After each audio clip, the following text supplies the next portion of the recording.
Alors lundi, hier, donc c'était l'inauguration du salon du Bourget, au Bourget, à côté de Paris. Alors là, on est dans les années fastes, hein, les commandes pleuvent Mm. chez Airbus, chez Dassault avec les Rafales.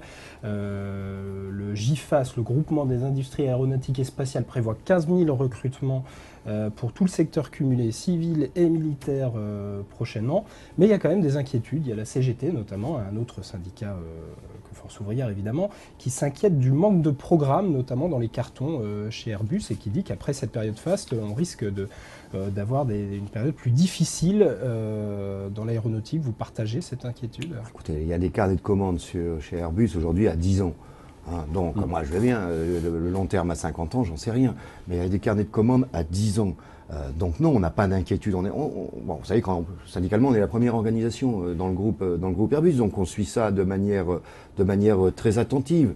Non, écoutez, moi, j'aimerais bien que toutes les entreprises se portent comme celle-là, avec un chiffre d'affaires, des embauches, Les une 15 000, vision. les 15 000 emplois, vous y croyez? Vous Oui, pensez vraiment que ça va? oui, mais une vision à 10 ans, ça fait quand même. Bon, c'est un secteur où les visions et tout, il faut toujours qu'elles soient lointaines. Vous voyez, Airbus Hélico, ça repart bien également. Écoutez, on a pu négocier un salaire, hein, pour 2015, 2,6% en masse. J'aimerais bien que ce soit dans toutes les entreprises pareil. Donc, il faut être attentif. Hein, tout n'est jamais définitivement gagné, mais c'est quand même un secteur porteur aujourd'hui. On dit quand même qu'il y a des professions dans ces métiers-là qui ne font pas rêver forcément les jeunes et qu'on va avoir du mal justement à recruter ces 15 000 postes. Vous l'expliquez comment ça et qu'est-ce qu'il faudrait faire pour inciter les jeunes à aller vers ces métiers-là? On parle des chaudronniers, des soudeurs, des monteurs, des câbleurs.